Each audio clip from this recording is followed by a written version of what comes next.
2024 tá acabando, então essa é a hora de listar quais foram os meus filmes preferidos do ano. Como de costume sempre aqui no Filmes Encontrados desde a criação do canal, né? Pra esse ano fiz 6 categorias pra encaixar todas as produções de terror e suspense que eu vi e gostei em 2024 e que vale a pena conferir caso você tenha deixado alguma delas passar. É uma lista bem pessoal e tá tudo bem se tiver algum filme por aqui que você achou péssimo, que você não tenha curtido ou que você nem tem vontade de assistir. Acontece. Os comentários também estão aí abertos pra gente conversar sobre esses filmes, e se você quiser me recomendar algum que eu deixei passar, que não entrou nessa lista e talvez eu não tenha assistido, deixa nos comentários e compartilha suas dicas também. Bora rebobinar 2024? Aperta o play e vem comigo. Oi, eu sou o Felipe Pérez e seja muito bem-vindo e bem-vindo ao Filmes Encontrados, um espaço para quem é apaixonado por filmes e séries de terror e suspense.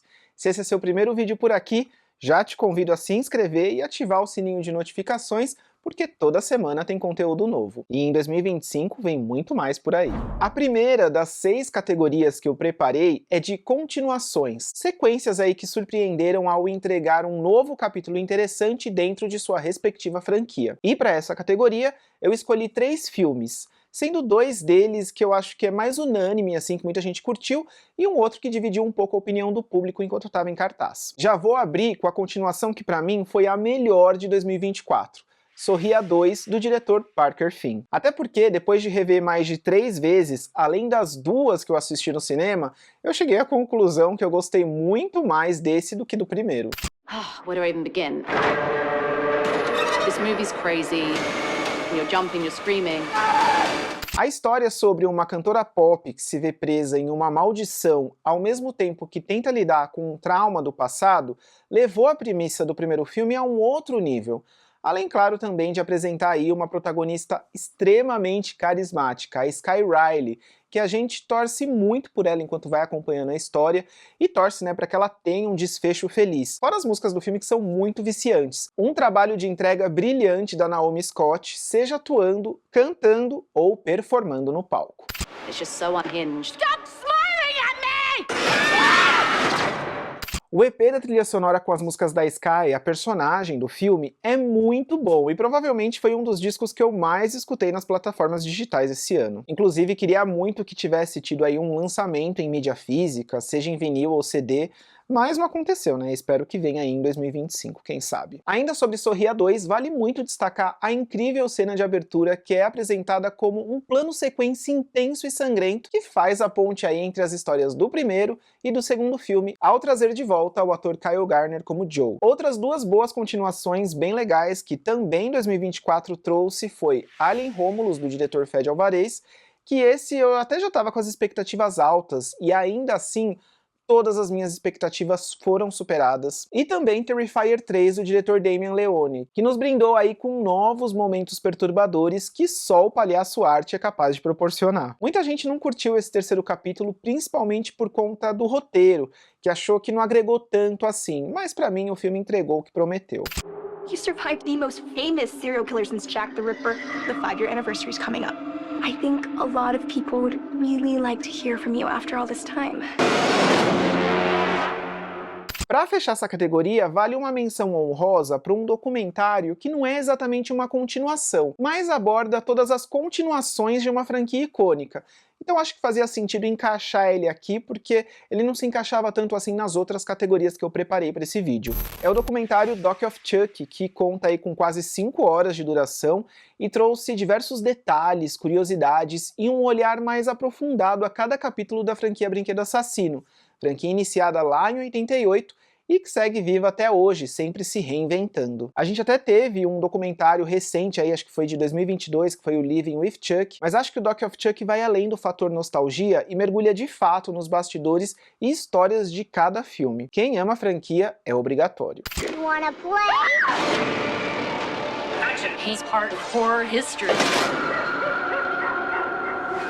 Indo para a segunda categoria, essa é uma categoria totalmente ligada à anterior, que é agora de prelúdios que surpreenderam. São novos capítulos, mas que trazem aí histórias de origem, com novos personagens. Foi o caso de Um Lugar Silencioso Dia 1, que narra os eventos de quando os aliens chegaram à Terra, mas ao invés de focar em uma família, em um local isolado, agora a gente acompanha a destruição na cidade grande, com um número maior de pessoas enfrentando essa ameaça. Diante disso, a gente conhece dois novos personagens muito bem construídos, vividos pela Lupita Nyong'o e o Joseph Quinn, onde a franquia consegue mais uma vez trabalhar os laços humanos diante de um cenário catastrófico, que pra mim é o coração da franquia, né? As relações de como esses personagens lidam em situações de vida ou morte, muito controladas pelo medo. E tem o fato também que esse é o primeiro filme da franquia que não foi dirigido pelo John Krasinski, então essa mudança de diretor em franquia podia ser um ponto que não favorecesse tanto assim esse novo capítulo, mas muito pelo contrário, isso não foi um problema para o diretor Michael Zanorski, que entregou aqui em Um Dia 1 um filme que não ficou devendo em nada ao primeiro.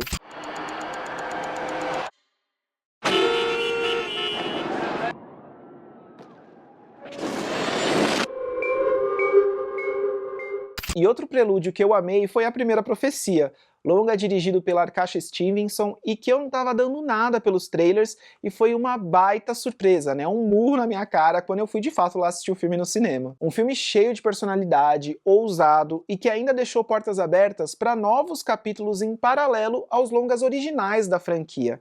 Filmaço. Dentre os longas divertidos e despretensiosos, eu listo 3 que eu curti bastante. O Abigail, dos diretores Matt Bettinelli e Tyler Gillett, inclusive eu fiz um short aqui pro canal na época que eu assisti o filme no cinema. O Mr. Crockett, do diretor Brandon Spies, sobre uma fita VHS amaldiçoada com a gravação de um programa infantil. Uma obra muito mais criativa e ousada, por exemplo, que Imaginário, o Brinquedo Diabólico da Blumhouse, filme que saiu esse ano. E eu faço essa comparação porque são 2 filmes aí que lidam com algo destinado à criança, mas que tem consequências de vida ou morte. Só a cena de abertura de Mr. Crockett já desbanca Imaginário todo, um filme muito mais corajoso. Son, check this out. I got something for you.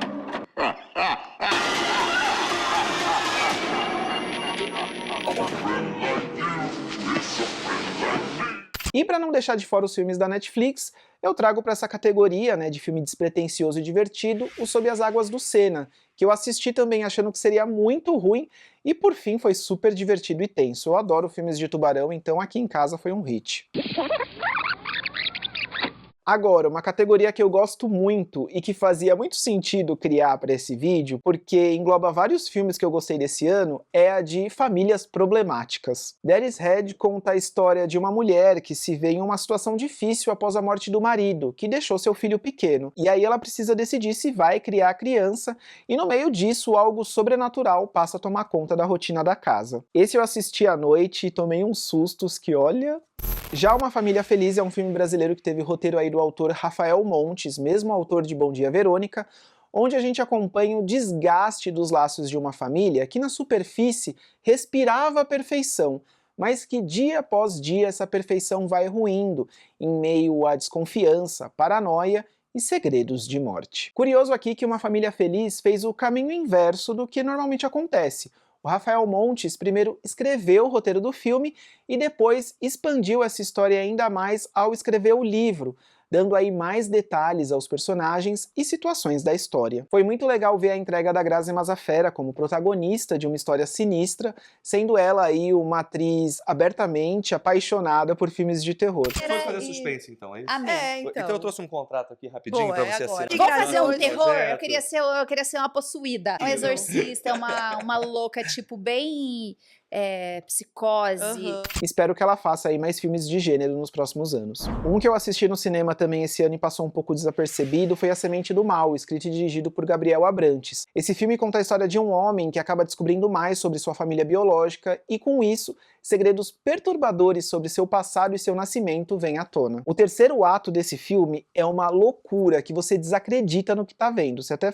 Meu, será que eu quero continuar assistindo? Porque eu não sei se as coisas vão acabar ficando piores do que já estão. E Longlegs, Vínculo Mortal, do diretor Osgood Perkins, que eu até já tinha falado aqui no canal que eu tinha gostado bastante. Falei dele no vídeo de aberturas do terror, porque a abertura desse filme é muito boa, e acho que tanto Nicolas Cage como Alicia Witt tão impressionantes nesse filme. Alicia Witt, inclusive, teve esse comeback aí pro terror, ela que fez a Final Girl de Lenda Urbana, também participou de Walking Dead, e ela entrega aqui um personagem que me surpreendeu bastante. Pra fechar essa categoria de famílias problemáticas, destaco o filme que foi uma baita surpresa boa pra mim, que é o terror nacional A Herança, que entrou em cartaz nesse segundo semestre de 2024, mas que possa ter passado batido aí pra muita gente por conta de uma distribuição mais limitada, ele não ficou muito tempo em cartaz. O filme conta a história de um jovem que recebe a notícia do falecimento da sua mãe e que ganhou de herança uma casa, que foi o local onde ele nasceu. Junto com seu namorado, então, ele vai até esse local e não só reencontra entes familiares, né, que viram ele nascer, como também acaba esbarrando em segredos obscuros do passado. Segredos esses que preparam aí para um terceiro ato, que, olha, é totalmente inusitado.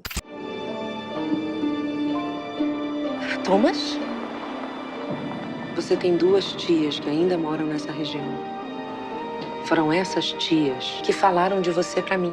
Eu adorei o filme, mas a minha experiência no cinema foi péssima, porque as pessoas que estavam presentes na sessão foram extremamente homofóbicas, elas não podiam ver qualquer demonstração de carinho do casal principal, seja um pegando a mão no outro, ou deitando a cabeça no ombro num momento difícil ali que um tá tentando ajudar o outro. Era risadinha, era comentário preconceituoso, eu era a única pessoa que não tava rindo e que não tava desrespeitando o filme. E como homem gay era impossível não me sentir afetado ali por conta daquelas risadas. Eu só não arranjei briga porque eu tava gostando muito do filme, o filme tava pra sair de cartaz, eu não sei se eu ia ter outra chance de assistir, então eu engoli a seco ali pra poder assistir o filme até o final. E pô, 2024, sabe? Marmanjo aí incomodado de ver 2 homens segurando um na mão do outro ou se beijando.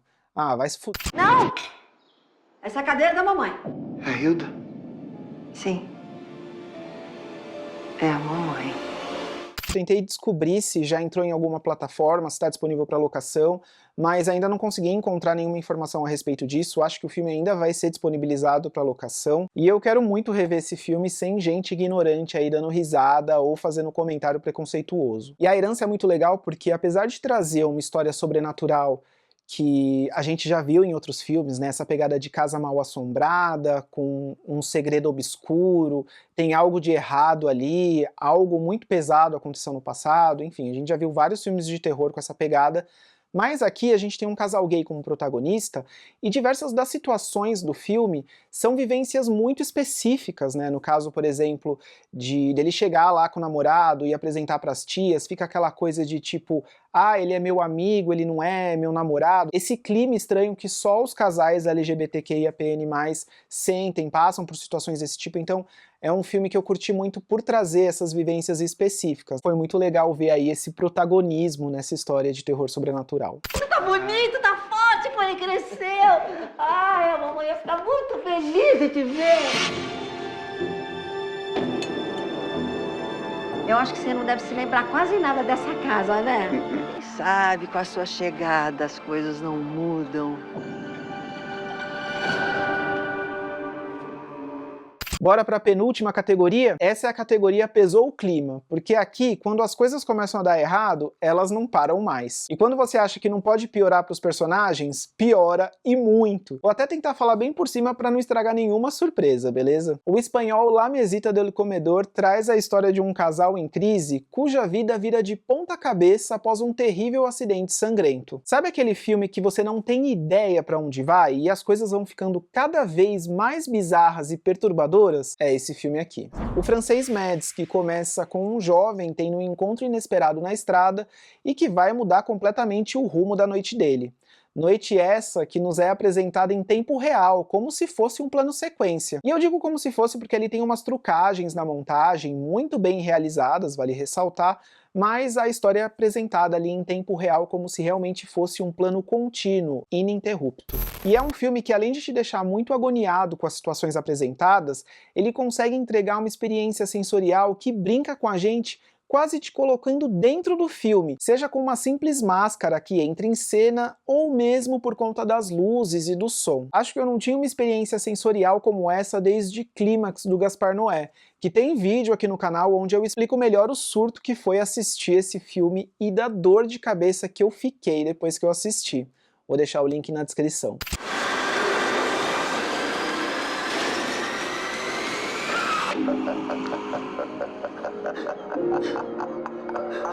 E além desses dois, eu gostei bastante também de Strange Darling, que ganhou distribuição no Brasil para março de 2025 com o título Desconhecidos. Filme aí que brinca bastante com a nossa percepção de diferentes situações que aos poucos vão se revelando em ordem aleatória. O Cuco com a Hunter Schafer, que é um completo surto, e por fim, era aí completamente diferente do que eu imaginava que seria, e isso foi um fator super positivo. E os interessantes Entrevista com o Demônio, longa muito comentado aí nesse ano, e que mostra eventos de uma transmissão dos anos 70 como se fosse real, e o Imaculada, que apesar de ter uma história apressada, tem um desfecho muito corajoso, que pesa o clima de forma bem perturbadora. Para a última categoria, eu separei os filmes que se encaixam como incríveis e inesperados. O terror Oddity, sobre uma mulher que quer descobrir o que de fato aconteceu com a sua irmã, que morreu após ter a casa invadida no meio da noite. Quem acompanha aqui o canal sabe que esse foi um dos meus preferidos, eu gostei muito, acabei trazendo alguns conteúdos para cá, como um short, com uma crítica rápida, e falei dele também em um dos volumes de finais alternativos do terror, porque o diretor teve em algum momento uma ideia diferente de como finalizar a história. Se você gostou de Oddity, depois vai lá assistir esse vídeo que tá bem legal. Eu vi O Brilho da TV, que apresenta uma história contada de maneira muito sensível e criativa sobre a dor de viver uma vida que não é sua, né? Uma vivência com a qual você não se identifica. Passar a sua vida inteira vendo como se fosse outra pessoa vivendo essa vida, né? Por isso tem essa relação dos personagens com uma série de TV. É um filme muito bonito, mas que é muito triste ao mesmo tempo. Ele fica com você depois que acaba e traz muito das vivências da diretora como mulher trans. Do you remember a TV show we used to watch together?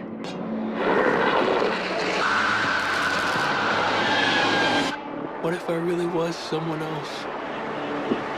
Very far away on the other side of a television screen. Fiz que Duas Vezes, que foi uma excelente estreia na direção de longa-metragem para Zoe Kravitz, e que conta a história de uma mulher que vai passar o fim de semana em uma ilha, onde a diversão e a descontração de uma festinha esconde algo aí mais sinistro. Motel Destino, thriller erótico belíssimo do diretor Karim Anus, onde o destino de um jovem de 21 anos colide com a de um casal, resultando em uma trama cheia de traição, desejo e morte. Destino teu, hein? Quem cuidava de você, menino? O que foi que aconteceu? Eu nasci. E pra fechar, o ótimo Exuma, um terror sul-coreano que foi um filme que conseguiu aí me deixar com medo real, de dar aquele frio na espinha. E claro, A Substância com a Demi Moore, filme que não podia ficar de fora dessa lista, em mais uma ótima obra criada aí pela cineasta Coralie Farjá. Muita gente odiou o final de A Substância, achou exagerado, mas pra mim é um exagero que conversa diretamente com a premissa, como uma consequência levada à última instância, e que não é só o choque pelo choque, é a cereja no topo do bolo para encerrar a história com um murro no estômago. Ou um banho de sangue.